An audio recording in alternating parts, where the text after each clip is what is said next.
नमस्कार किसान भाई, मेरा नाम राजेश खोसे। मैं कृषि मौसम वैज्ञानिक है।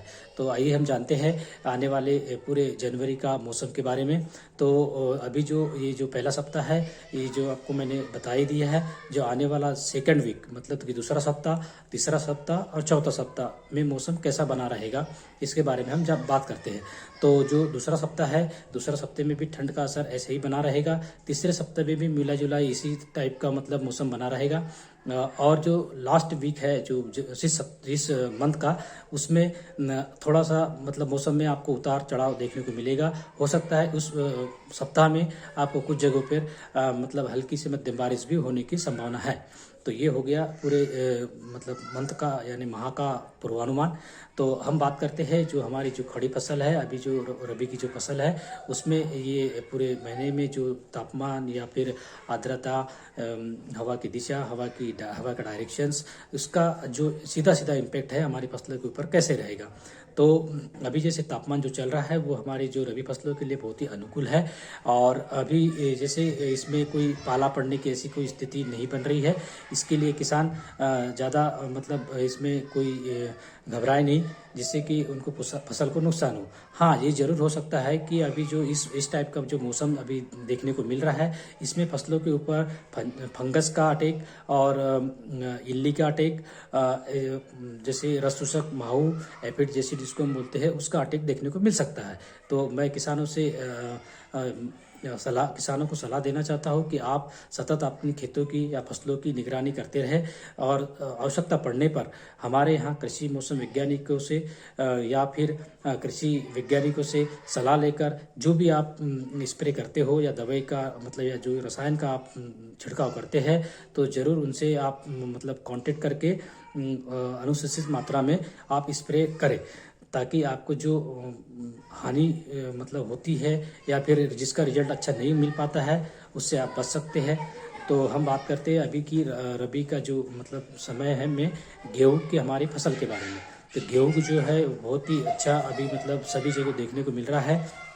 इसमें यह जो अभी तक जैसे 1 महीने 100 महीने की जो फसल हो चुकी है, इसके बीच में ये हम कहते हैं कि यह जो अवस्था होती है गेहूं की, बहुत ही मतलब अच्छी अवस्था मानी जाती है, यानी कि क्रांतिक अवस्था रहती है। इसी अवस्था में हम क्या करते हैं कि गेहूं में पहला पानी देते हैं। पानी देने के साथ में खरपतवारनाशी का उपयोग करते हैं। खरपतवारनाशी के साथ में हम यूरिया का भी छिड़काव करने की सलाह देते हैं। तो जैसे इसमें कुछ दवाई आपको मार्केट में मतलब उपलब्ध है, जैसे कि संदेश, जिसका व्यापारिक नाम संदेश है, और उसके साथ में वेस्टा भी एक दवाई है, जो कि दोनों अलग अलग कंपनी की दवाई है। उसमें दोनों की मात्रा जो कंटेंट जो होता है वो सेम है।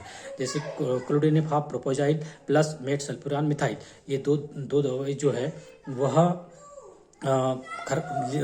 सकरी पत्ती और चौड़ी पत्ती दोनों के लिए बहुत अच्छी मानी जाती है, और जिसका मतलब रिजल्ट भी अच्छा देखा गया है। चलिए हम बात करते हैं चने की फसल के बारे में। चने की फसल भी बहुत अच्छी देखने को मिल रही है। आने वाले समय में इसकी फसल के ऊपर इल्ली मतलब कि कैटरपिलर्स लगने की संभावना है। तो हम इसके लिए क्या है कि जो भी मार्केट में दवाई होती है, जैसे कि इमामेक्टिन बेंजोएट, इस टाइप की दवाई जो कि बहुत अच्छी होती है, सभी प्रकार की इल्ली के लिए बहुत अच्छी दवाई मानी जाती है। तो इसका भी स्प्रे आप कर सकते हैं। अभी जो वर्तमान में जो कुछ किसानों की समस्या है कि इसमें विल्ट यानी कि उक्टा रोग देखने को मिल रहा है। तो इसके लिए यह समस्या जो है मसूर में भी देखने को मिल रही है और चने में भी। तो इसके लिए फंजीसाइड का उपयोग हम कर सकते हैं, जो कि इसमें जो कंटेंट होता है वो एजोक्टेस्ट्रोबिन प्लस मेनकोजेब नामक कंटेंट पाया जाता है, जो कि फंजीसाइड होता है, और यह उस फंगस को मारने का काम करता है। इससे भी हम अपने जो उक्टा की जो समस्या है उससे निजात हम पा सकते हैं। अब हम बात करते हैं जैसे पशुपालन के संबंधित। अभी जो है आप देख रहे होंगे कि अच्छी कड़ाके की ठंड पड़ रही है। तो इस ठंड में हम अपने पशुओं को कैसे बचाएं, तो इसके बारे में बात करते हैं। अभी जो भी पशुशाला मतलब किसानों के या मतलब जो पशुपालन बंधुओं के पास है, तो उस पशुशाला में आप क्या है, जो खिड़की है या वेंटिलेशन जो मतलब लगे हुए होते हैं, उसमें आप पर्दा लगा के रखें, जिससे कि जो हवा डायरेक्ट आती है उससे बच सके और हमारा जो पशु है वो स्वस्थ रहे। तो इसके साथ में हम दूसरी बात ये करते हैं कि मुर्गी पालन में कुछ किसान हमारे दमोह जिले में मुर्गी पालन का भी व्यवसाय करते हैं। उसके लिए हम ये सलाह देंगे कि आप रात के समय में एटलीस्ट 100 से 200 वाट का जो लाइट होते हैं वह 10-10 मीटर के अंतराल पर आप उसको जला के रखें, ताकि वहाँ का जो तापमान है विशेषकर छोटे बच्चों के लिए यह अच्छा बना रहे, जिससे उनको मतलब जो बीमारी है या ठंड से जो समस्या आती है उससे बच सके। उसी के साथ में अभी हम बात करते हैं मछली पालन के परिप्रेक्ष्य में। मछली पालन भी हमारे यहाँ कुछ जगह पे मतलब किसान लोग मतलब मछली को बीज डाल के मछली उत्पादन करते हैं। तो इसमें क्या होता है कि इस समय में जो ठंड के वजह से पानी जो है ठंडा अधिक होने की वजह से क्या है, उनकी जो मतलब खाने की जो कैपेसिटी होती है, पाचन क्रिया जो कहे हम, वह थोड़ी कम हो जाती है।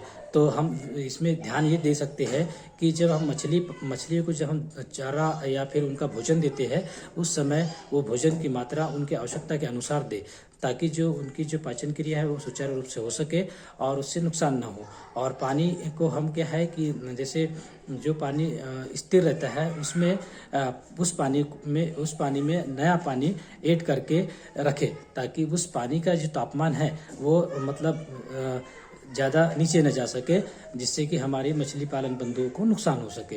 तो ये सब जानकारी आपको देना चाह रहा था। आप सभी को किसान बंधुओं को मेरे तरफ ओर से धन्यवाद। नमस्कार।